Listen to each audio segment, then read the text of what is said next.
احتجاج میں جن کی موٹر سائیکلیں جلی انہیں نئی موٹر سائیکل دیں گے، شرجیل میمن۔ وزیر اطلاعات سندھ شرجیل میمن نے اعلان کیا ہے کہ پی ٹی آئی کے پرتشدد احتجاجی مظاہروں کے دوران جن لوگوں کی موٹر سائیکلیں جلائی گئیں سندھ حکومت انہیں نئی موٹر سائیکل دے گی۔ شرجیل میمن کا کہنا تھا کہ موٹر سائیکلوں کے پیسے انہی دہشت گردوں سے وصول کیے جائیں گے، دہشت گردوں کی شناخت ہو چکی ہے۔ کراچی میں پریس کانفرنس کرتے ہوئے شرجیل انعام میمن کا کہنا تھا پی ٹی آئی کی قیادت 9 مئی کے پیچھے تھی۔ عمران خان نے ادارے پر الزام لگایا لیکن ویڈیوز میں ان کے اراکین نظر آ رہے ہیں۔ صوبائی وزیر کا مزید کہنا تھا کہ اس کا حساب کون دے گا، پولیس والوں پر تشدد کیا گیا، کیا لوگوں کو چھوڑ دیا جائے گا؟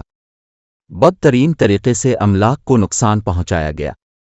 ان کا کہنا تھا کہ جلاؤ گھیراؤ کرنے والوں کو تھیلے بھر بھر کر ضمانت دی جا رہی ہے، ہمیں اور ہمارے رہنماؤں کو تو سالوں گزر جانے کے باوجود ضمانت نہیں ملتی تھی۔ یہ دوہرا معیار ختم ہونا چاہیے۔